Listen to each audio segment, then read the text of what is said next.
safety professionals hold themselves to a high standard. In fact, standard doesn't do it justice. In over 25 years working alongside you, carrying millions of calls over our IP networks, your dedication has inspired us. That's why our ESINet goes beyond industry standards, not only i3 compliant, but designed to adapt to future development for a network you can count on when it matters most.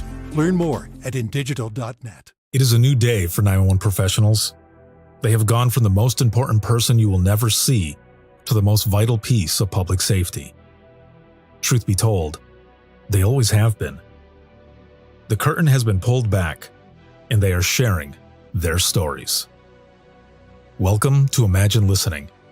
Your Worst Day is Our Everyday by Ricardo Martinez II, and narrated by myself, Ricardo Martinez II, and distributed by Beacon Audio Books. Copyright 2023. That's right, everyone. Finally, I can let everyone know the rumors are true. Imagine Listening, Your Worst Day is Our Everyday is now available as an audiobook on Audible, and it's a long time coming. Very excited. Not a lot of authors get the opportunity to voice their own book, but I had the honor and privilege to do so. So thank you to Beacon Audio Books, as well as my publisher, Titled Town Publishing, for everything, but especially all of you for making the I Am 911 movement, as well as Imagine Listening, what it is today. I appreciate you all more than you know. So go ahead, head out, stream it, download it, however you consume your audiobooks. Imagine Listening is now available. When a non-English speaker calls 911, telecommunicators don't always have the best tools to get them help fast. As a result, callers are left waiting while critical minutes pass, and telecommunicators are left powerless as they wait for an interpreter. Not only is the caller put in danger by lost time, but in an era of high call volumes and short staffing, other callers are too, left to wait as their call rings a busy line. To ensure you can communicate with every caller at any time, you need Prepared Assist. Prepared Assist translates audio in 19 languages and audio in 140 plus. If the caller speaks a language that isn't English, Assist will automatically translate it in the live transcript. If the caller can't speak, or their language isn't translated by audio, you can text them to let them know they can text you, and then communicate with them in the language of their choice. With translation through Prepared Assist, you can understand the caller in seconds, not minutes. Visit prepared911.com/translation to learn more. If Within the Trenches has ever taught you something, open your eyes to what it is like to be a 911 dispatcher, or has inspired you to become one, then help support us and join our Patreon. Get exclusive bonus content, one-of-a-kind swag, discounts on merchandise, ad-free early access to new episodes, and much more. To join, please visit patreon.com/WTT podcast. And if you're an industry partner, we have something for you as well. And now, for the show. This is Jordan, and you're listening to the Code 7 Podcast Network.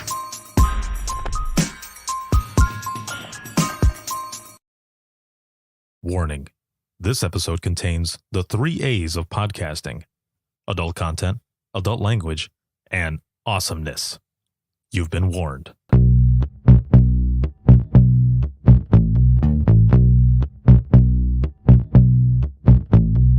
Welcome to Within the Trenches, true stories from the 911 dispatchers who live them.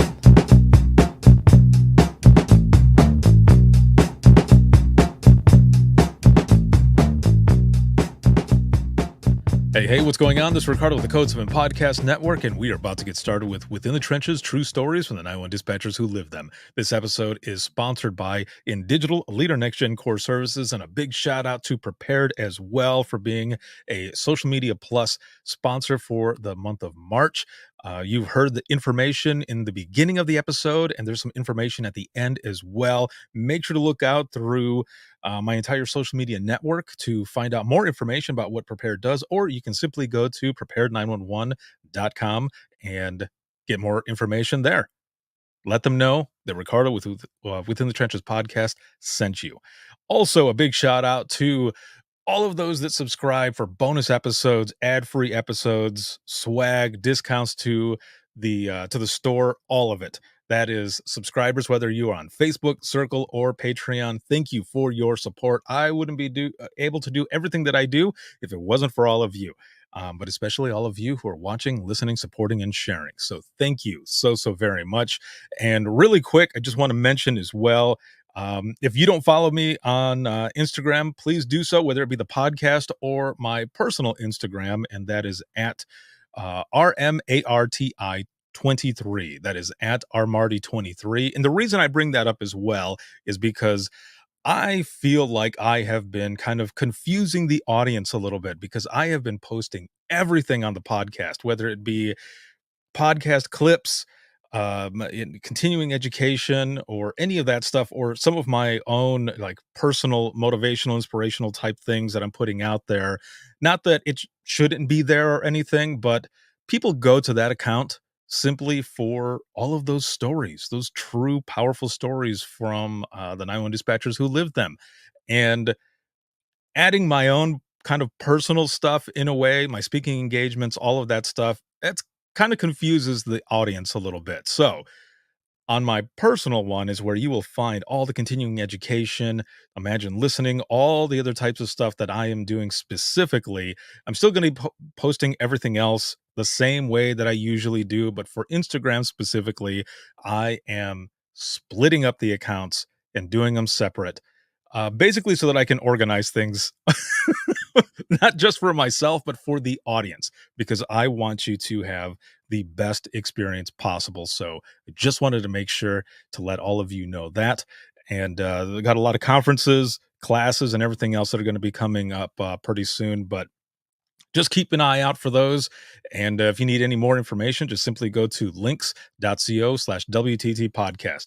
All right. We got all of that stuff out of the way. And I am super excited for my guest today. And I've actually wanted to have this person on the podcast since probably a year or so ago now. There's a conference that the National Emergency Number Association, or NENA, puts on, and it's called the Standards and Best Practices Conference. And it wasn't this most recent one. It was the one from the year prior that I was at. I was sitting in a class, and this gentleman was on the panel with a few other folks, and I was just sitting there just taking notes and notes and notes. And I've been wanting to have him on ever since that time, and this person probably has no idea, but they do now, because they just heard it. They're in the green room. And I'm about to bring him up. My guest today is Brad Flanagan, and he's the emergency ops manager over at Pitkin. Is that right? County Regional Emergency Dispatch Center. That's a lot. Out of Colorado. Yeah, it's a mouthful for everybody every time. Oh man, yeah. So when you said it, I kept repeating it in my head, and I was like, it kind of sounds like Peking duck. I got it. I have to try to remember it like that a little bit, because just reading it, like looking at it the way it's spelled, it doesn't sound like, the way it's pronounced at all. So Right? I needed to have that in my head so that I could say it. So how are you doing, man? I'm doing well. It's been a really crazy year for technology and a lot of stuff that I do. So it's just been a lot of fun getting to play with everything this year. It's been a blast. Oh man, excellent. Yeah, and like I was saying, a couple SBPs ago, I was sitting in and I was sitting in the back, and I was just taking notes. I was just listening to you guys talk about basically the I think it was like a future think tank type Mm, panel that was going on, and you guys were talking about the future of 911 and how AI might play a part in it and all this other stuff. And I just thought, I gotta have this dude on. And it's been a while, but here we are finally. So yeah. I'm glad to finally have you on. No, it's awesome to be here. Talking about that future think thing, that is really where I kind of started a lot of the stuff that I do today is through when Nina started building this whole committee at their development steering council side that's called Future Think. And I get to chair that and just watch people see what's going to be happening in the next 5, 10, and 20 years into the future. So a lot of the stuff that I talk about is that, hey, what if we tried this? And then I've got a group of just experts that sit there and tell me how it's either possible or completely bonkers.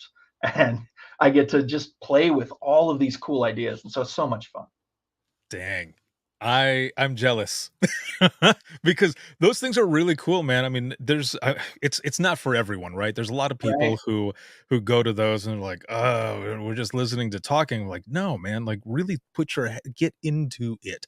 Focus on what it is that they're saying, because these are things that are going to end up coming in. And the stuff that you guys are talking about, like, just a couple of years ago, is all really starting to take shape, and you're seeing certain things. And we'll get to a lot of that here towards, in the episode. Yeah, But I yeah. want to go back in time, and I Oh, want to good. learn more about you first. So how did you get involved in public safety to begin with? Well, so I got involved in 911 literally on a dare. I came out of, so 2 days after high school graduation, joined the Marine Corps, was a cryptologic linguist doing signals intelligence work. Um, in the early 2000s. And when I got back home, jumped into the oil field. So I was working oil field in Western Colorado for a number of years, and out of nowhere it shut down. So like overnight, I was chasing 30 rigs with my crew, and they shut down. And one of our dispatchers for our oil field services company just was reading the paper and saw an ad for a dispatcher in our local community and said, "Oh, hey, 911's hiring." And I said, that would be fun. That would be interesting. And she turned and looked at me and she's like, "You could not do that job." So I applied and got accepted. And, I had gone through Spanish and Kurdish linguistics and got a diploma with honors at the Defense Language Institute. I learned downhole hydraulics and hook loads and all these high end math for the oil field. And I got into dispatch, and it was the hardest thing I've ever done in my life. And it was very much one of those realizations that this is for real. This is hard. Um, and I never did become a good call taker, not ever.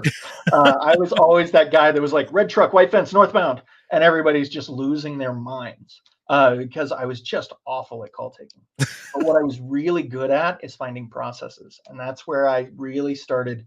I saw that I could be useful in that.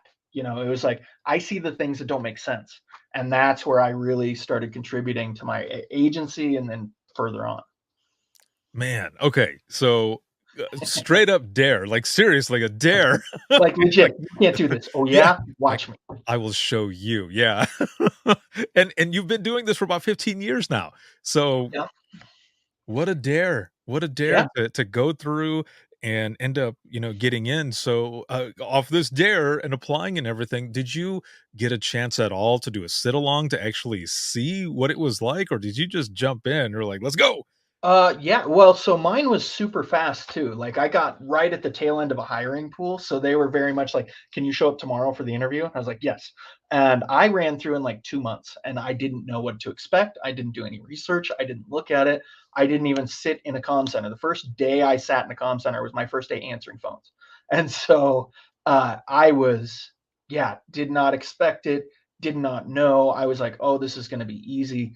And I fell in love with it. I love dispatching. That's my favorite thing in the world because it's so complex. There's so many different moving pieces. You get to control so many different things at once that it's just fun. And somebody like me that's head is all over the place doing this, it's just a blast because that's a skill set, right? When I was little, I got diagnosed with ADHD when I was little, and one of the early 90s, Ritalin kids. And every job I'd ever been in that was kind of a hindrance, right? That, being frenetic, being all over the place, being easily distracted was a problem. And then you get into 911 dispatching, and that's a skill. Being able to jump from this to that to this to that to move around, I could do things and it felt natural. Where every other job I had, it was trying to be organized and trying to figure everything out, and it just worked. And I loved dispatching. Then you get into management, and it's the complete opposite, where you have to be organized, you have to get stuff done, and it's been a train wreck, but it's fun. Man, so I feel like everything that you were doing right out of high school, military, oil fields, like all of this stuff that you were learning, it all especially the oil field part and everything that you were saying, and but you know the things that you were learning as well, all of it super complex. Yeah, So then when you get into dispatch, it's just as complex and kind of I feel like almost filling that need that you have for some of those right. complexities in life to keep like going and building and everything. And like this is gonna sound crazy, but I have goosebumps saying it because I kind of feel the same way with dispatch. There's so many moving parts that Yeah, when especially when you dial in, when you're fully dialed in, it's just you're working, you're just going, yep, and it is fun, which is odd for probably people to hear who have never done the job because they're probably thinking while listening to this even, um, you know, you're dealing with people who are calling in during their worst nightmare and stuff, but you think it's fun. It's like, well, you have to think about it from our side, like, this is what our calling is. This is what we're here to right. do, is to help. So, yes, helping someone is fun. Right. Well, and it's one of those, it's like a race car driver or a boxer. When you get into the zone and you're dispatching, you're calling units, you're watching your cues, you're making sure that you're making everything flow. When a major incident happens, you're tracking, you're helping get that big situational awareness piece. It starts to just make sense. It just flows. And when you get into that, it's like, look, I can help these people. And as a call taker, as a dispatcher, as a supervisor, you are helping people on their worst day, and you're directly contributing to your community, which is a huge deal, right? That's a big thing that you get to do. And that's what bit me more than anything. Like, I love the complexity, I love the challenge, but you're actually contributing back, because the oil field, you're just taking, right? I'm getting paid a lot to do something crazy, but it's a different kind of challenge where when you're helping your community, if I just treat this officer a little bit better, if I am able to make it a little bit calmer for them, if we have the ability to do it in a way that makes more sense and is less frustrating, then maybe they will be just a little bit nicer to the person that they interact with. Maybe their interactions will be a little bit better, and you can contribute to a large benefit just by that one-on-one interactions that you have with those first responders and with those officers and firefighters as they're doing their job. And it becomes scalable as you become a supervisor, right? Because now if you make a room more calm, you're able to help people grow, you're able to enrich each one of these dispatchers. Well, now you're contributing directly to how they handle their citizens, how they handle everybody that's going out and doing the job. And you can massively change a community just by making the job easier for the people doing it. That's amazing. It's a it's kind of like it's basically saying two things here. One, you are wanting to be a part of something bigger than yourself, right? Oh yeah, And two, everything that you're doing, or even just you, basically, you are that drop of water that when it hits, those ripples start going out.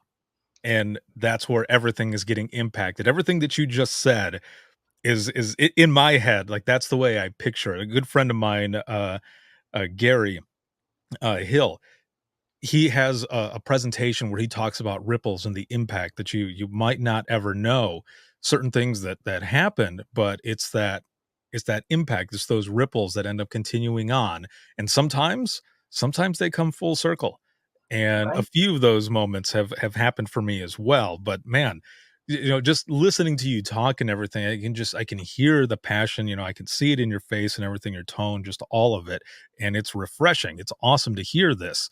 And so, looking back at that time, now you mentioned 2 months, right? Is what it took in there. Now, when you mentioned these 2 months, is that the hiring process, or what was those 2 months? Because you said when you got in there, you were basically already taking phone calls that first time. So where does that 2 months fit in? Well, yeah, so I saw the advertisement, I reached out, I applied, and then I went through the hoops, right? Yeah. Everybody that gets hired in 911 for years and years, we're going through these very rigorous hiring practices, right? You'd have to go and do your background check and you get your fingerprints and do the CVSA and do the lie detector test and do the drug test and all these things and the 4 interviews and everything else. And it was just going through all of those steps. Now, when I got hired, we did, I think, a 2 or 3 week academy, but it was in the middle of a construction zone because the PD was being rebuilt. So we were like in a Yeah. trailer off to the side of the police department, and we did, we just sat and read policy, and it was just, the way things happened back then was so different than, like my center. We do a 3 week hiring process. We try and hire as quickly as we possibly can. The training program is very different so that we can start reducing those amount of times, those places where people are getting hung up and they're taking, 9 months, 10 months, 12 months to get through training. And that's, very really where a lot of the technology stuff I do too comes in, is how do we make the job easier and faster? Because yeah, when I first got hired, it was still, on a print track CAD, the old dot matrix looks like a Apple computer sitting there. Yes. And you're trying to figure out, the exact command line syntax to make it work, where, we're working with a couple of different CADs right now to try and do no tables. We're looking at like maps, use just a map to do dispatching, and no unit queues, no tables, no nothing, and make it intuitive to what we're actually doing. Where back then, man, the training programs were challenging. The CTOs were tough.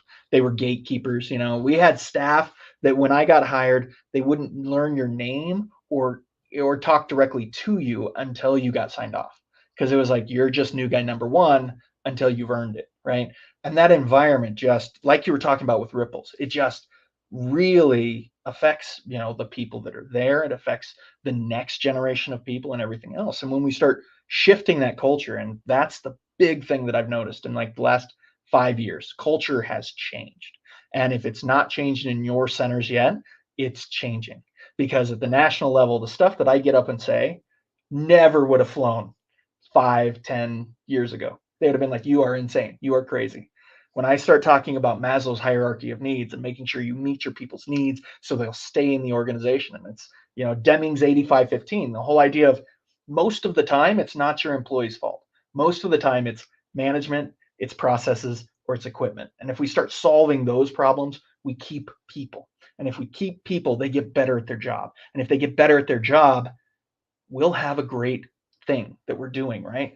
And back then it was literally, if you're an island of perfection, you'll get your job done and everybody will be perfect. But we cut down each other, we knocked each other over, we tried to prove that we were the best, and we lost a lot of people along the way that could have made this industry just, way different than it is. I fully agree. Just listening to you, it's kind of like this session that I have, and this is not this is not a shameless plug. I'm just mentioning this session Plug that away. I have. Yeah, it's called Triumph Through Struggle, but there's a portion in there where I talk about bridging the gap between seasoned dispatchers and the newer dispatchers that Right. are coming in, because I feel like there's a certain point and that we get after working, however many years, that we forget what it was like in the Yeah. beginning. So in the class, it's basically discussion with everyone to, to see, you've got 20 years of, in dispatch. What was it like for you in the beginning? And then they say certain things, and then the newer folks are like, well, we go through that too.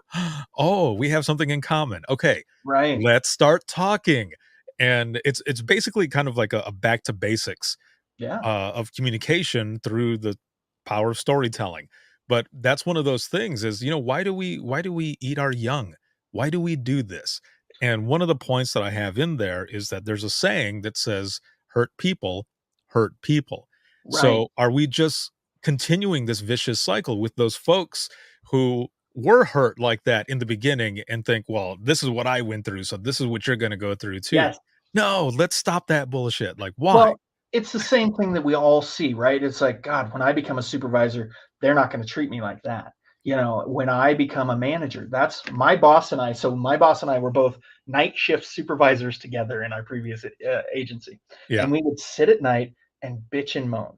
Like, God, this sucks. I don't know why management's doing this. I don't know what's going on with this. These people are awful, all that stuff. And I said, if we have the opportunity to do it different, we will. And what we realized when we were doing that is, it's like, look, it's not about finding the way it worked.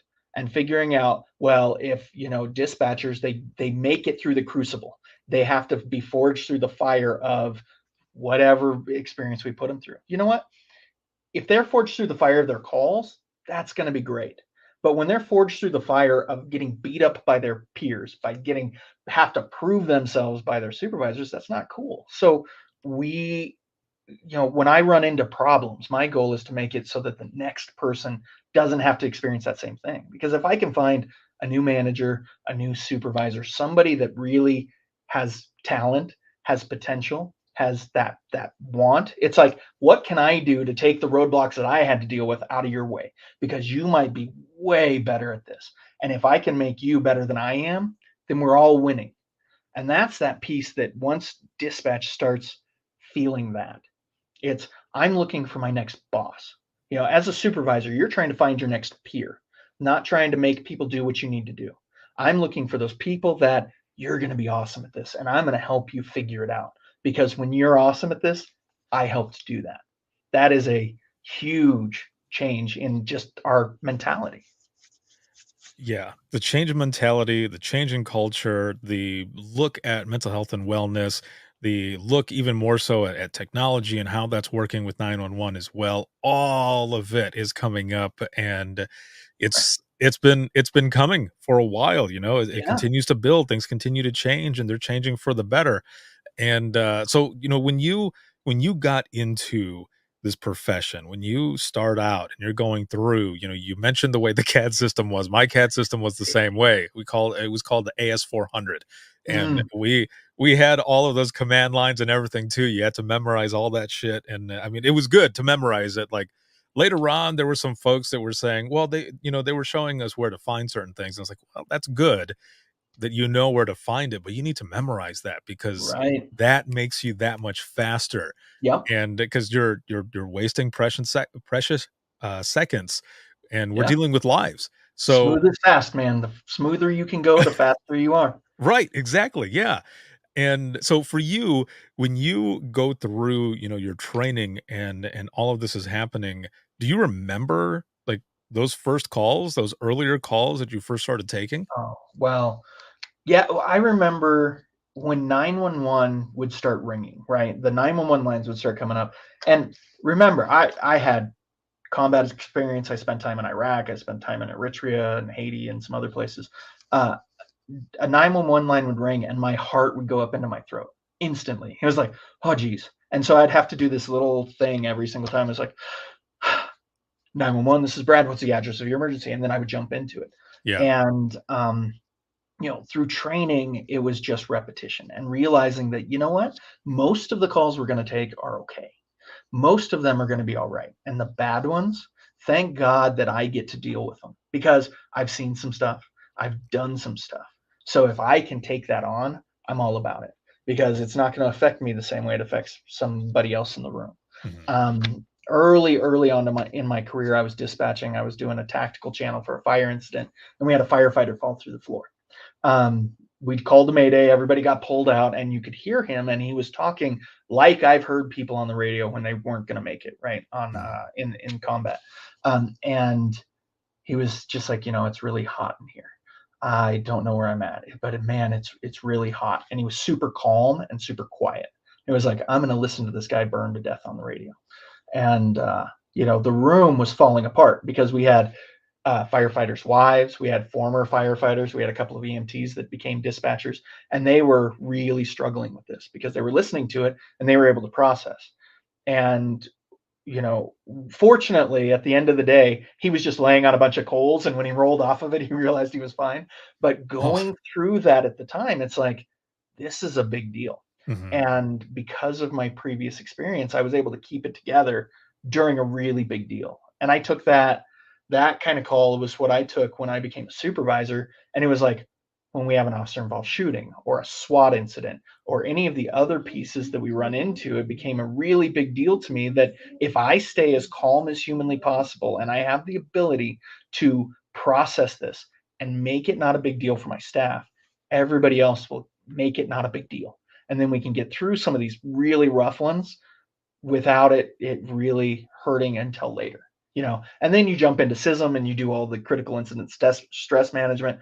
But in the moment, calm is smooth. And if I can keep everybody else calm by not freaking out during this incident, we're going to be golden. It's interesting how that influence and mindset works, right? And the reason I say that too is because when I was a supervisor, I remember being in a staff meeting, and there was someone there on a different team who was just saying over and over, "There's no way you can influence my mood. There's no way you can this or that or whatever." And I spoke up right away.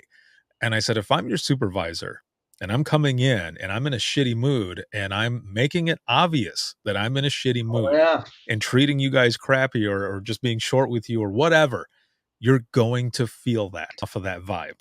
And the patrol will feel that, and the Right. EMTs will feel that. If dispatch is in a bad mood, I mean, and really, even growing up, I had supervisors. They'd walk in the room and you do a day check. Hey, lady, how you doing? Fine. Ah, crap. Okay, so today's Right. gonna be a day, right? If you're like, hey, lady, how you doing? Oh, I'm good. Yes. Okay, we're gonna have a good Yes. day. Let's go play. And that feeds through everybody's career. Yeah, it does. And in the same on the same sense of that, when I was talking to that person, I had said to her, but if I come in and I'm all, it's gonna be a great shift, let's do this. Yeah, just building it up, right? Pumping people up. Like you're gonna feel good. It's like when you're walking in in the store or something and someone says, "Bro, I like those shoes," or "Awesome hat." And you're like, "Oh, thanks." You just It kind of yeah, it's a step little up a little boost. bit, right? You're Yeah, like, hey, I right. can do this. Exactly. And it's the same way in any profession, man. Just a little bit of Right? kindness goes a long way. And especially in 911, we need that. There's a lot of hell, a lot of horrific that is 911, but there's also a lot that's rewarding as well. Oh, There's a lot of good stuff there too. And it's sometimes, we just have to communicate. right. Yeah. Well, and it's knowing and being intentional. Mhm. A lot of Yeah. times we forget that me walking into the floor now, if I come in and I'm upset about budgeting and I'm upset about what I'm doing with the com board or any of these other directions, if I'm coming in and forgetting that my intention is to show my people they matter, show my people that they are the reason that I'm doing everything that I'm doing. And if I can walk in and be like, hey, how are you? What's going on? How's your day? Joke with them, play with them, talk with them. That means that they know that I've got their back. When a big thing happens, talk about it. And especially when you start looking at that Demings again, right? Mhm. It's not their fault when something goes wrong. There's a process that we can work on. There's something that I can do to make it easier for you. You guys keep getting addresses wrong. Well, what if we change the map? What if we change the way we take the call? What if we change the way we look at our location data? It's not you got a wrong address, you're going to kill somebody, because they know that. And Right. that's being pressed by everybody in the room. And sometimes we see some bad stuff. But if I can walk in and be like, hey, you've got this, and I'm going to give you every tool possible to make it easy for you to get this and knock it out of the park. Their confidence goes up, their trust in me goes up, and when something bad happens, we're going to grow together, right? And then you're doing like one of my favorite people in the world, Tina Bonetta, always says is, you're meeting your people where they're at, and you're figuring out how to facilitate that for them. There's so much that goes into all that is 911. And so I have to ask, because you started in the front line and everything, Mhm. you go through, you end up having this call that early on as well. And you end up going into being a supervisor. You're doing, training and other stuff as well. What was your reason for that? The reason I asked too is because it's especially with the training and such, it's always like one of two things. Either a person had shit training and they want to do better, right? They want to do better for Right. those folks that are coming in to kind of mold that next generation of 911, or they had a good trainer. They had good training and they were so inspired that they wanted to do the same thing and continue to pass on and leave that legacy to continue for years to come. What was it for you? Well, so for me, I started seeing the interaction between supervisors and dispatchers and saw Mhm. how that really changed the day, changed the world, changed everything that we did, right? And I decided to go back to school because I had my GI Bill, I had all the stuff, I hadn't used it. And so I got my bachelor's degree in psychology while I was a dispatcher. And as I was finishing that up, I started seeing a lot of correlation between the way people were reacting and the way people were feeling. The way we were treating staff was the way we were building our own culture. And I started seeing all these correlations. And I was like, I can't change this right now. I can see it, I can identify it, but I can't do anything about it because at the line level, you can scream and you can shout, but until you get a supervisor and a manager to buy in, you're not going to be able to get that done. And you can do a lot of leading from the line. You can change your shift, you can change your peers, you can create some positive pockets, but really changing process, you got to get into leadership roles. And so as I was getting ready to become a supervisor, said, this is something I want to do. I actually went to grad school for public administration so that I knew how the public admin worked. So that while I was trying to build policy, while I was trying to change things, I understood it because you'd always hear that, well, that's not the way the public sector works. And so I was like, okay, fine, I'm going to fix that. So I'm going to be like, actually, it is. So this is how we're going to do it. And it showed me that, I became a supervisor so that I could affect change, so that I could be a change agent in my organization.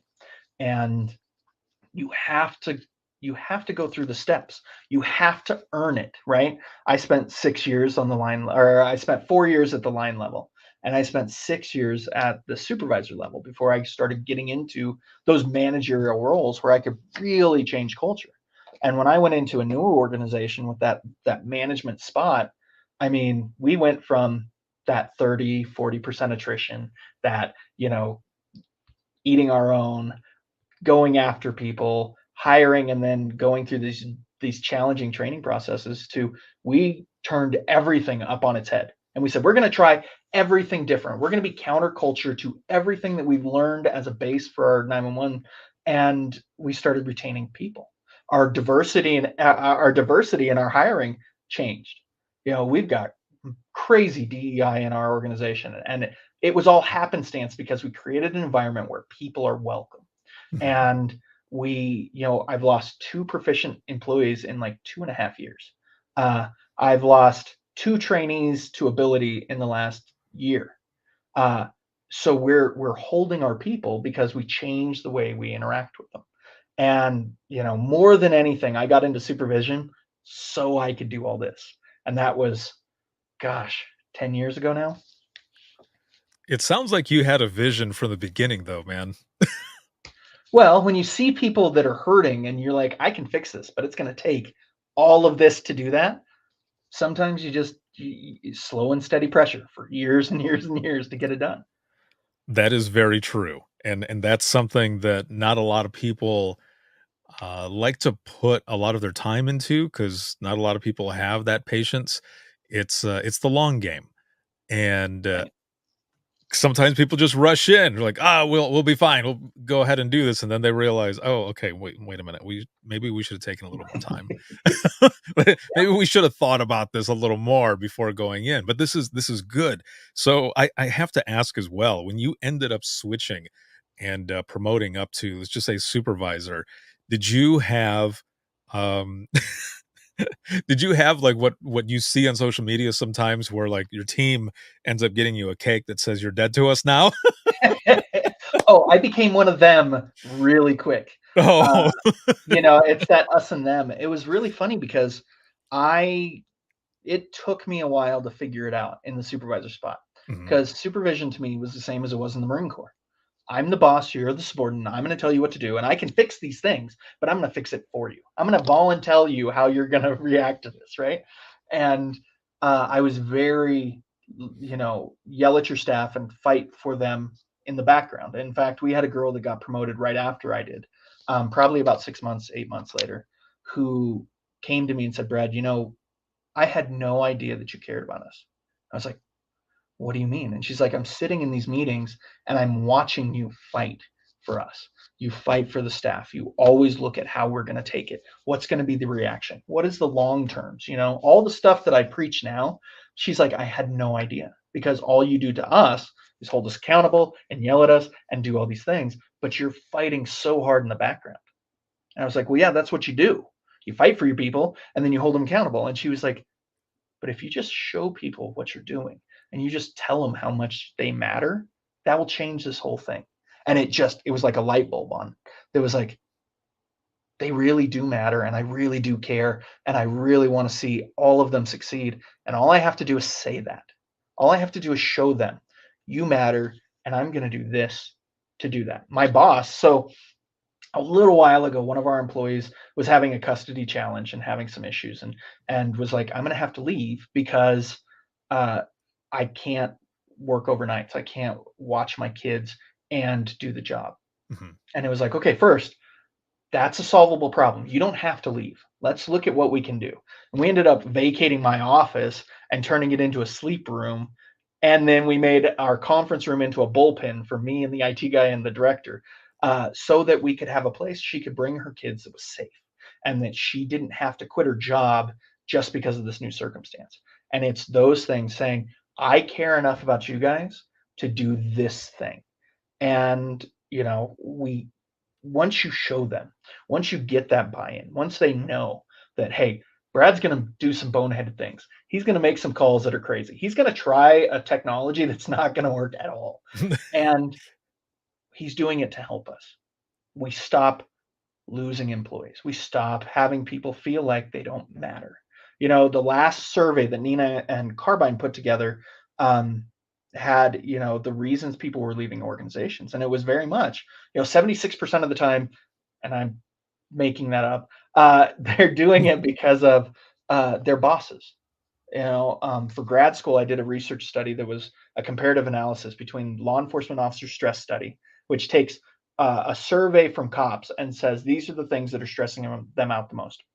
And then I took and customized it for dispatch, so that it was, instead of you're responding to a burglary in progress and you don't have any information, it's you're sending officers into a burglary in progress and you don't have any information.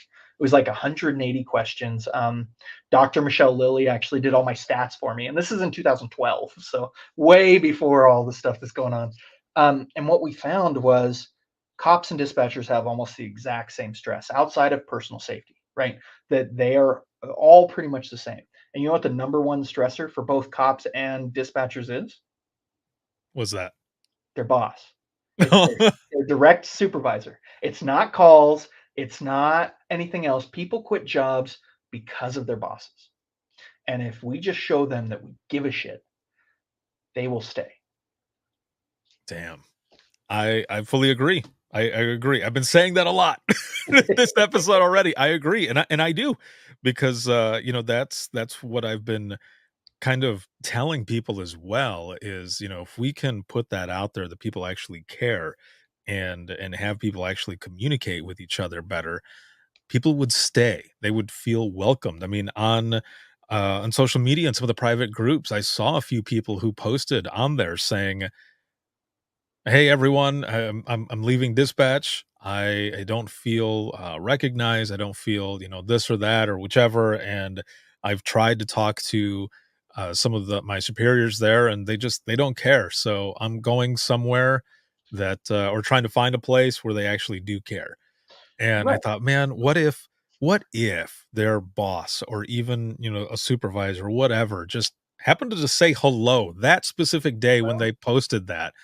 Maybe that conversation, maybe, depending on how bad it was already, but maybe that little bit of conversation there, communication, it would have stopped that person from leaving, and they right. would have maybe stayed a little bit longer. Well, and even something like, a lot of times we're trying to put out fires, right? Mhm. There's so many things going on that we're attacking this problem, we're hitting this problem, we're doing this.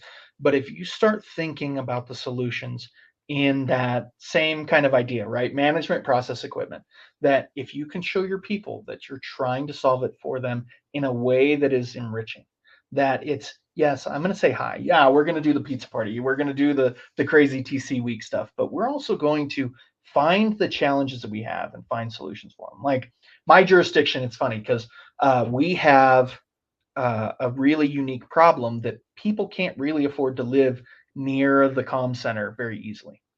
A trailer in a trailer park in a normal trailer park is 1.2 to 1.4 million dollars. So people live 45 miles, 50 miles from the comm center. I live 89 miles from the comm center. So in what we started doing is, instead of figuring out how we can make a better peace app in Aspen and doing all this, we said, what if we could take our center and start moving it that direction? We start moving it where people can afford to buy a house. And we started talking about the idea of, what if we split up our peace app? And so instead of having one big building, we started saying, what if we did a smaller building and another smaller building 20 miles down the road, and another smaller building 20 miles past that, and another smaller building 60 miles past that? And they can all interact and they can all work together. Now my dispatchers don't have to commute in the snow, in a dangerous road, to get to a place where they're going to do the exact same thing they can do near their house. And we're doing it because we care about them. That totally changes it. And that's bonkers. The first time I said satellite center to people, they said, you are insane. You're trying to destroy 911. And that was 3 years ago, right? And now when you start talking about remote work and virtual work and these changing peace apps, that all becomes much more of a reality. And that's kind of where all of my tech guru ridiculousness started. Was, I want to solve this problem. And it's not a personnel problem, it's a technology problem. What can I do? And that's where Future Think started, was literally doing satellites before anybody thought about virtual. And it was like, hey, this might be a thing. And then it gave me the right, because it was so successful, that my agency said, oh yeah, do whatever you want, because we were going to build a new 911 center for like $15 million. And the satellites cost like 200 grand a piece. So it's such a good value for them that they're like, yes, do that thing. You just saved us $12 million. Do whatever you want, because it's going to save us money and it's doing all this. And so it gave me freedom to start being crazy. Start saying, I want transcription and I want satellite in all of the patrol vehicles, so we can start making a mesh network on all the major incidents, so I can do radio over IP, and we can start looking at different ways of locating people and different ways of dispatching and automating as much as we can, and doing all these things, because my agency saw that I can save them money and I care about the people. So all of these other processes in the middle, they're like, is it going to help? And I'm like, I think so. They're like, sure, try it. Holy, Right. that's a lot of stuff, man. There's a lot of it, but also, as I said in the beginning, about everything that you were doing before you got into dispatch, it really did kind of prepare you for everything that you're doing now. Oh Just like yeah. the problem solving, and just going through all of these different processes and just putting them all in there together. Now, there's a couple other things that I want to ask you here, but I want to ask you this first before we get to these other parts. And of course, as long as you feel comfortable sharing, what about a call that sticks with you? Oh man. Okay, so this is a call that you and I talked about. Probably, I was in one of the Imagine listening uh, at Nina, Yeah. and it's the call that always sticks with me the most. And there's actually two that I'll talk about. The Hmm. first one is, I was very, very early into call take, and I got a call from a mental health provider. They called and said, "Hey, we've got this guy. He keeps hanging up on us. He said he slit his wrists and jumped into a dumpster." And I was like, "Okay." And they're like, "Here's the phone number. He's not answering for us. Good luck." And being new and being young, I was like, "Okay, well, what am I supposed to do with this?" So I called the number and it answered, and there was nothing on the line. And then about 5 seconds later, it disconnected. And so I tried it again. I called it again and I could hear breathing, but no response, no anything. This was like 2010, 2011. So it was, location services weren't nearly what they are today. Um, and I had no other than the statement that he gave. And he said, the health worker even said, I think he's making it up. He's just being dramatic. Um, So I called a third time and I heard breathing. I said, okay, just don't hang up on me, man. I'm here and I want to talk to you. Just if you want to, just listen to me. My name is Brad and I'm here to help you. Uh, where are you? What's your name? What's going on? And nothing. And eventually you could hear him go, you don't care. And I said, no, I do care. He's like, you don't even know me. And I said, it's not about me knowing you. It's about, I care because I signed up to do this. I have to care because I'm willing to do this with you. Now, I'm not going to get off the phone until you're ready to get off the phone. Let's talk. What happened? He's like, I tried to call the hospital and they wouldn't answer. And then they put me over to this mental health facility and they won't answer. And they keep putting me on hold. Nobody gives a shit. And I said, okay, so I'm here for you. What happened? And he talked about his family and he talked about nobody being there. And finally he said, I'm laying in a dumpster. I was like, okay, so I need you to get out of the dumpster, because we couldn't ping his phone because he was in a metal container, right? And so Wow. we had nothing. Yeah. And finally he said, it's cold. I'm too cold. I'm so cold.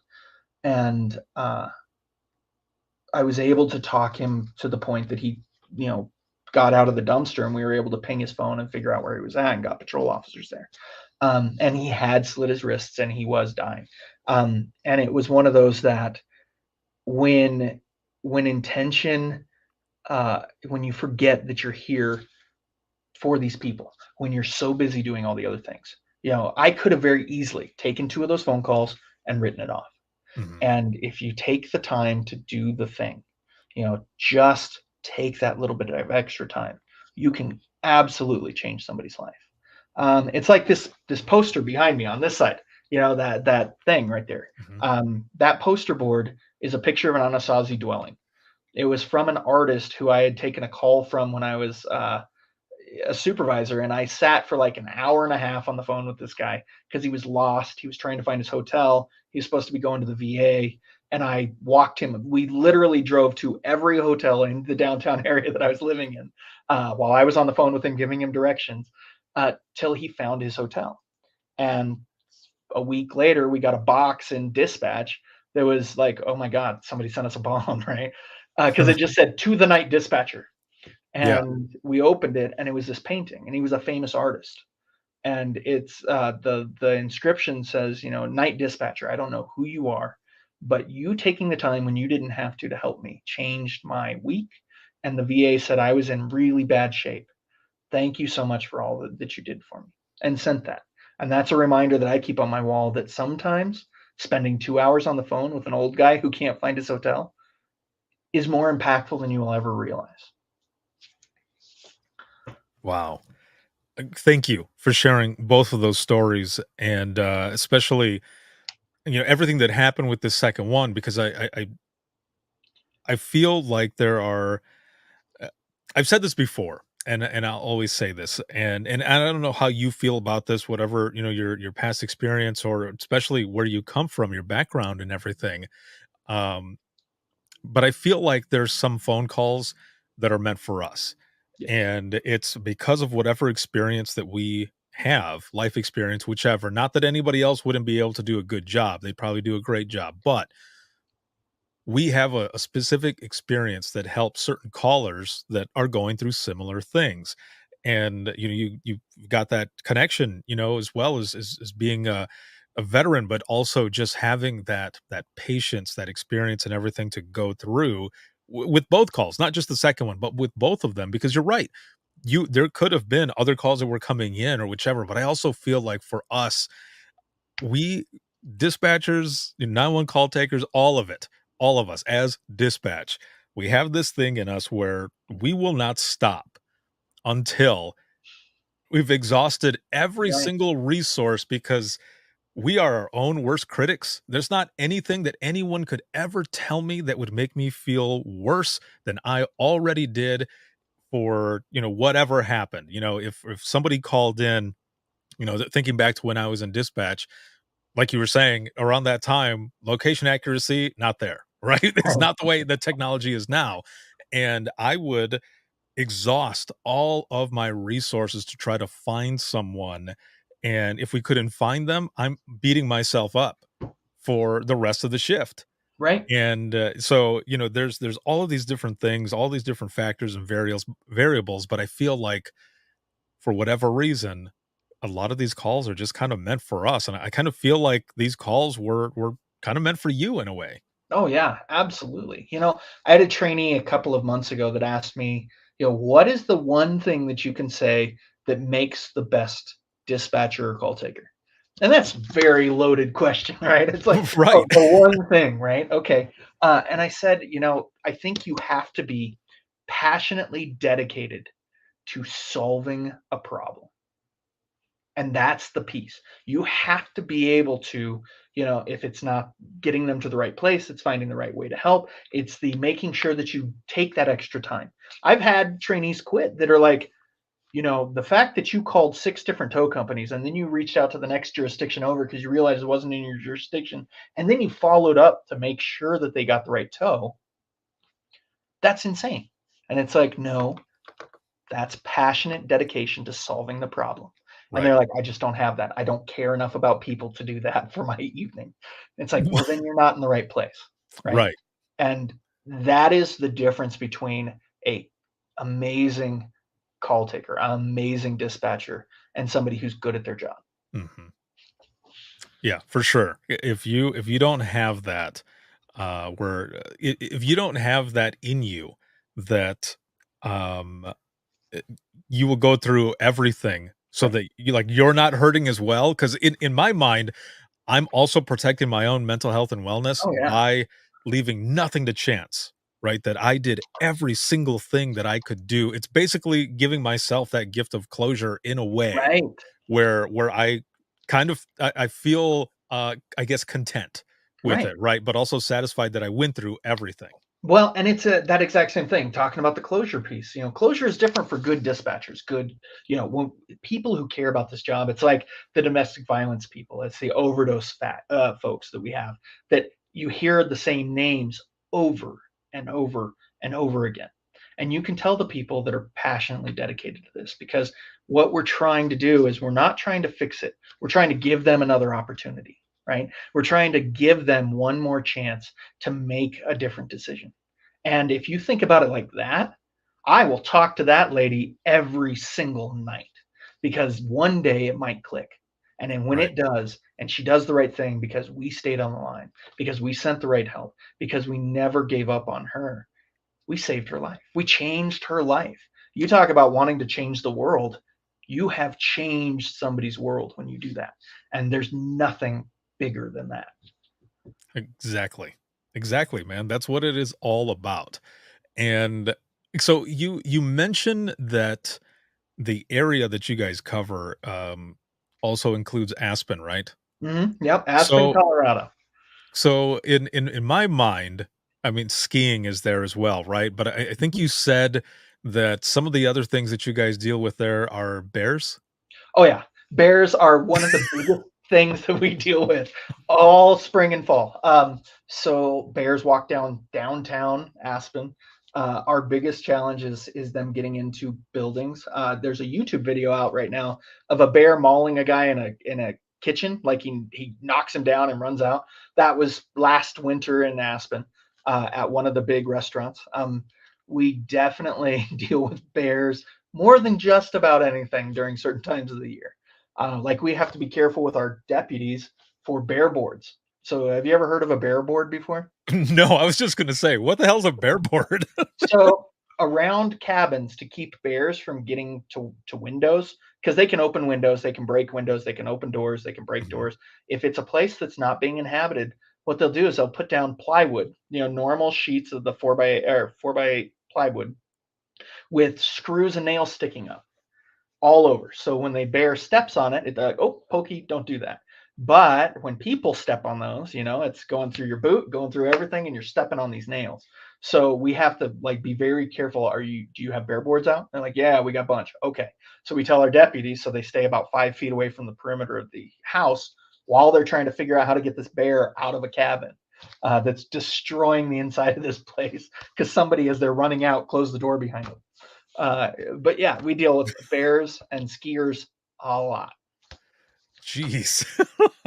You explaining the whole bear board thing, it just it kind of makes me think like this is like a tame version of like a minefield that Yeah, yeah, that people are very really. running through, and you have to know where they're at. And yeah, I have never heard of that before. That's pretty interesting.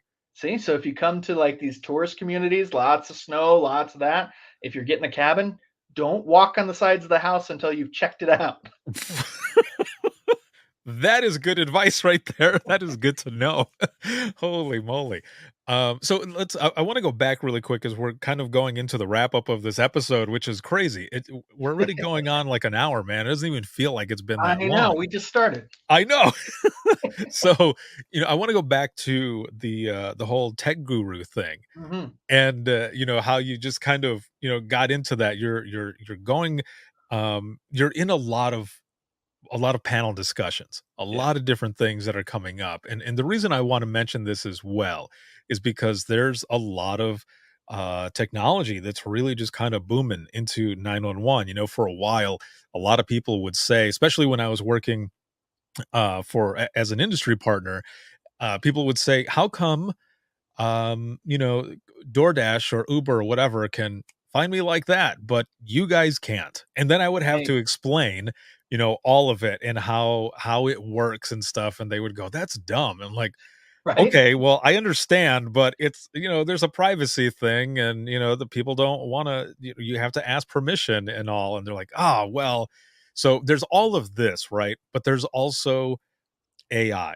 And so Mhm, there's a couple things I want to mention. First, a few years back, the IAED, mhm. the International Academies of Emergency Dispatch, they had reached out to me as well as several other people, and I don't know, you might have been in there on it as well. I don't remember now, but it was they wanted people to write articles, and it was like, what do you think 911 is going to look like 50 years from now? And the article that I wrote was almost like a diary entry. It was in a time capsule, and Mhm. it was from, a seasoned dispatcher from, like, 2016, I think it was, and someone in 2034, or I don't know what it was, something like that, found this, and they started reading it. And the way I wrote it out was, we had all of this technology and basically, like, artificial intelligence, AI, that came out that we kind of lost our way a little bit. We lost that human factor, and what people thought was going to be a hindrance with all of this technology actually ended up being a good thing because of the closure piece. That because we were finally able to see certain things, if we wanted to see certain things, Right. that it helped with closure. So I wrote this in 2020. And a lot, I'm going to post it here soon, but again, just to bring it up, because a lot of what I wrote in there is kind of coming to fruition. Now, 100%. the part about losing the human side of it, I do write in there that we ended up coming back and really found that you can't replace humans in something like this. And there's a lot to it, but I kind of want to get your thoughts on that before I get to the Chat GPT part. Sure. A lot of the technology and a lot of the direction. Now, the fear is it's going to take all our jobs. We're going to not have that human component, especially when you start looking at generative AI and the ability to problem solve and do some of those things. Most of the industry, the direction we're heading and the way we're trying to control it is that, there is a lot put on every dispatcher, right? Every call taker, every dispatcher is doing way more than they should be doing. And if I can make their job easier, if I can simplify the tasks that are involved in doing their job, now they can do the one thing that AI can't do. They can do the one thing that cannot happen by a machine, and that's care about their caller. And if I care, I can be present with them. I can be problem solving with them. I can be compassionate towards them to change the scenario.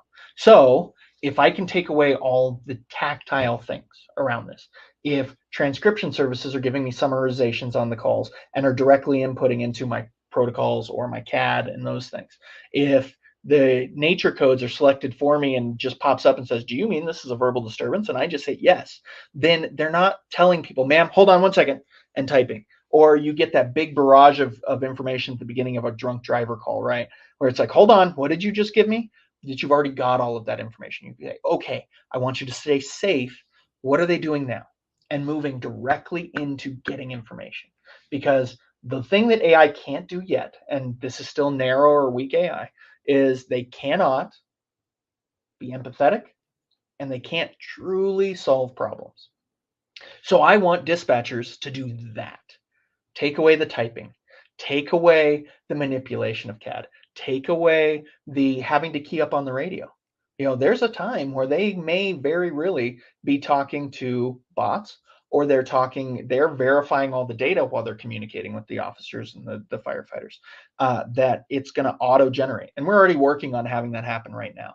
But the having an analyst sitting in the background. So the larger PSAPs, like, how your supervisor is sitting back listening to all the radios, listening to each one of the calls, reviewing the calls. Well, now imagine if we took that one step closer to the call. So now your dispatchers and your call takers are doing that same thing, where they're analyzing the data, they're listening, they're reacting, they're doing that. Now think what your supervisors can be doing, since they're even one more step removed. Now it's about wellness. Now it's about caring. Now it's about ensuring. Now it's about people. And we can start really focusing on the people rather than the processes to get them right. And the more we can simplify the tasks that they're doing while they're saving somebody's life, the better we'll be at that job. And so that human component is the biggest piece, and it's the most important piece. And all this AI and all the automation and everything else is making sure that when somebody needs a life saved, that they can get it from us. It's pushing off the low-hanging fruit, the non-emergent calls. It's the automating other things. It makes it easier for us to do the one thing that we're truly called to do. So what you're saying is, a lot of centers will end up having emergency communication analysts. Yeah. I mean, to be very real, that's my vision of what's going to end up happening. Mhm. Is that we're going to have analysts that are making sure this is happening the right way. And you figure if we need 10 dispatchers right now, we're not going to need fewer people. We can just do a totally different job by doing that. If you can take your staff that's 40% attrition all the time, that you're taking the 60%, they can do the job of the 100% and still have enough time to team build, to solve the next problem, to beta test the next stuff. We're going to start growing by leaps and bounds just because we've got the people that can do it now. Where instead of fighting to try and answer every call, now we've got staff to truly be innovative. Damn. No wonder you're on all these panels, man.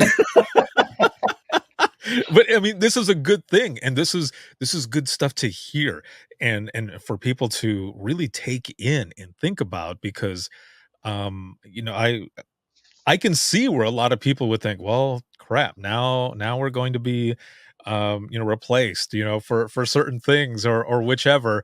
And I've even seen with a couple of the posts that I put out there for different technology that's coming out, there was one specific comment where someone had said, oh great, now we're going to have even more stress and mental health issues because now we're going to be able to see certain things. But I Right. think what some of those folks don't realize is that it will help with the closure piece, which when I Absolutely. first started talking about how it would help with closure, there were a lot of folks who thought I was crazy. They were like, what? Like, I don't think it'll help with that. And I said, well, if there is some sort of mechanism where it's blurred or something, and you choose to unblur it or whichever, and you're actually seeing certain things, Right. it will help, because technically with every call we're seeing the call. And what I Right. mean by, Right. for those who are watching and listening, what I mean by that is we're piecing it together in our brains, so we're seeing it. Right. And in a way, whatever we're hearing and whatever is going on, but a lot of times what is going on there is not what we're hearing, right? And Well, so I had a in a call way. that was exactly like this. So Mhm. I had taken a call. It was a 16-year-old girl. She just said, hi, I have a knife. I'm laying in my tub and I'm cutting myself. And then started screaming Mhm. and didn't stop screaming until we forced entry into the home, forced entry into the bathroom, did all those things. Now, forcing entry and doing all those things takes time, right? Right. So there's about a 12 to 15-minute period that this girl is screaming on the phone. And I've seen some stuff. So like I was like, there's blood and guts everywhere. This is messing me up, right? That I'm expecting to see this little girl dead. I mean, she's still screaming, so it's not even clicking with me, but like I have all this viscera. And the responder, when they finally forced entry, they called the ambulance and they were like, yeah, we need an ambulance for a 16-year-old female with superficial 2-inch laceration on the top of her leg. I mean, it was nothing. The call was non-existent. Yeah. And if I could have just seen instead of heard that, I would have been fine. I had to actually remove myself from the comm center, take a break, go have a cigarette, try not to break down, because I had convinced myself of all these awful things that was going on with this little girl, and it was nothing. And you know, we've actually been using video for like 5 years. One of the things that we've realized is that we use video a lot more for the small things, like 2 cars that get into an accident and pull over to the side of the road. I want to get a picture of each one of the cars, each one of the plates, and where they're at on the road, so that I can see, oh no, they're in a good place. We've got the description of both the vehicles and the plates quickly and easily. You know, with breathing diagnostic, everybody's tried to get a breathing diagnostic that's almost impossible. Okay, I want you to tell me every time they take a breath in, starting now. No, when they breathe in. No, now. No, not every. Okay. Right. I want you to turn on a video and show me their chest rising and falling. Now I can do it by myself, you know. Or you've got a search and rescue where it's a weird place to find how they get ingress and egress out of this location. Well, now I've got a video and I can show it. That's way easier. And it's not trauma. I'm not going to get the video for the kid that stuck his hand in the corn grinder, right? I don't want to see that. Right. You know, I want to use it for the things that it's going to be useful for. And sometimes the traumatic things are not going to be useful. But in the middle of a fight or a verbal disturbance, you can get a picture of both suspects.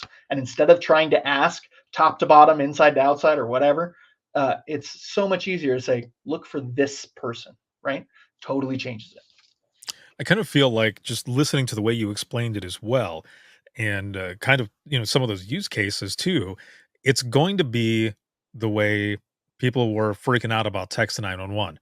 Pictures to 911, where it's like everything is going to go down. People are going to be, you know, sending so many, you know, prank texts or whatever. And I'm sure there's, you know, a few that probably did, right? But it ended up turning out to not be that big of a deal at all. Well, you know, there weren't. Go ahead.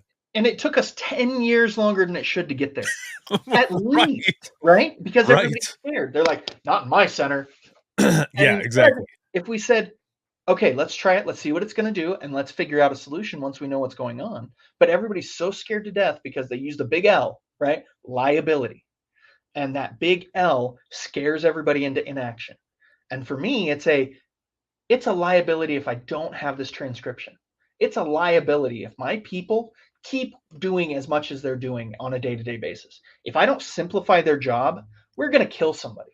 And that totally changes the whole game, right? Even the simple thing that I say, and every time you hear me talk about anything, in 5 years, we're going to be hiring today's 8th graders. If I don't make this job available for them in 5 years, that's a huge liability. Right. The short staffing is going to be even worse than anything else. And so as we're talking about technology and AI and everything else, again, as we're getting into, like, there's the last couple pieces here of this episode, I did something recently where I was messing around with Chat GPT and just kind of talking with it and telling it what I do and stuff, and then just asking it different things just to see what it would say. And one of the things that I did that I thought would be funny was, I wanted to see what ChatGPT thought about the job of a 911 dispatcher. So I ended up asking it, you know, Now, what are the top 10 myths versus reality when it comes to the job of a 911 dispatcher? And we're not going to go through all of them, but as we were talking about location and everything, the number 6th myth was dispatchers can track the location of any phone call instantly. Yeah. I mean, That's the myth. totally depends. With some of the new technologies and some of the sensory stuff, we might be able to get there in a while. But right now, yeah, but you get that on phone calls right now. You'll hear people today. You know who I am. You know where I'm at. Click. It's like, dude, bro, I barely got your phone number, man. We're not going to get shit to get you help at this point. Right, exactly. And so, the reality piece of that ends up, because it gave both, right? So the reality, it says location tracking depends on the technology available and can vary in accuracy, especially in rural and remote areas. Yes. Yeah. It's very true. So some of these were spot on. Some of them were kind of a politician type answer where it kind of covered everything, PC style. But one of these other, so the fifth myth here is dispatchers have a slow paced job. What? I don't know anybody that ever has thought that. I mean, you can watch the call and realize, okay, maybe this is a little bit more in depth than we thought.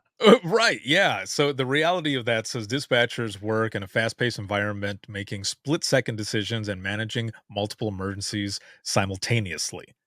Okay. Pretty spot on. I Yeah, would not say. bad. Yeah. Are Yeah. you using ChatGPT 3.5 or 4 for this? 3.5. Okay. Yeah. Yeah, it's a higher tier to pay Sure. for number 4. And it's And shockingly better. It's like really? shockingly better. Okay, so I might have to actually throw the money at it so that I can 20 bucks a use it month. then. Throw the money at it. I'm gonna have to try it. So I'll go over the number one myth, and for those who are watching and listening, I have posted this clip out there, but I want to see your thoughts on this, Brad. And the myth, number one myth, and it says it exactly like this. And when I read it, I thought, man, ChatGPT chose violence by saying this right off the bat. But number one myth is dispatchers are just secretaries who answer the phone. I thought, holy hell. That's a good myth. I mean, that's a good man. You're starting strong though. Holy I crap. know. Yeah, that was number 1. So when I had said these, I started at number 10 because I knew that number 1 would, blow everything up for people who were commenting on it. But the reality of it, it says, is dispatchers are highly trained professionals who coordinate emergency responses, provide life-saving instructions, and manage critical situations. 100%. Well, and if we can just get the intelligent humans that are in charge of agencies, like, chiefs of places, to just read that list would help us innumerably move our whole industry forward. Well, so I'm going to type up an article that has all of these in here, and you guys can all share it. I love it. Yeah, 100%. yeah, you can put it all out there. So, man, this has been awesome to have you on and to learn more about you and just the way you think about all of these processes and the complexities of dispatch and just all of it, moving it forward. Thank you for everything that you do and for being on. And I have one last question for you here. Okay. And with your 15 years of experience and everything that you have in public safety, if you could go back in time with the knowledge that you have now and talk to yourself in the beginning of your career, what is some advice you would give yourself? Wow. That's a big one. You know, it's okay to be wrong. It's okay to take the risks.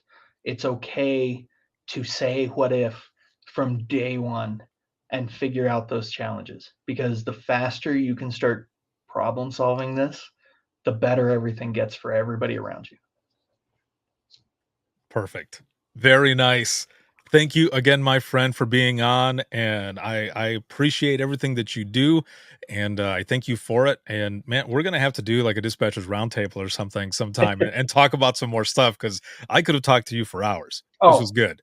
And this is my happy place, man. Geeking out like this is the most fun in the world. And it's such an honor. I've listened to you since the beginning. So I really, really appreciate it, man. Thank you. Thank you very much. And you know what? I will be right back here with you in just one moment. And for those who are watching and listening, if you have any comments, questions, or you ever want to be a guest on the show, you can email me, and that's going to be wttpodcast@gmail.com. Once again, that is wttpodcast@gmail.com. You can become a supporter of the podcast, whether it be on Patreon, Facebook, or Circle. Patreon, I will say, has the most perks that comes with it. So make sure to check that out. And you can follow on social media as well. But the easiest way to do this is to simply go to the link that is on the screen. And for those who are listening audio only, that link is links, literally links .co/WTT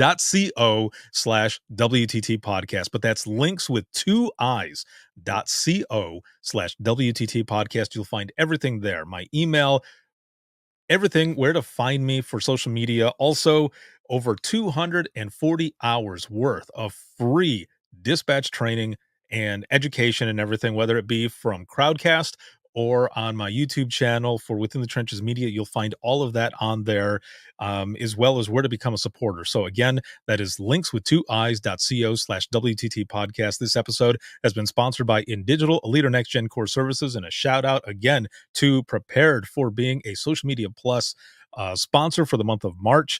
Again, information at the beginning, information at the end, and make sure to check out social media for all the cool content we're putting out there as well. Or you can simply go to prepared911.com and find more information there. This can be seen on Facebook, YouTube, as well as LinkedIn Live and YouTube. And for Open Mic Live, I also go to Instagram and TikTok, so you can watch all on each one of those platforms. To listen 24/7 to this show, you can hear it on Apple Podcasts, iHeartRadio, Spotify, your favorite podcasting app, and withinthetrenches.net. Have a good one, everyone, and we will see you all in the next one.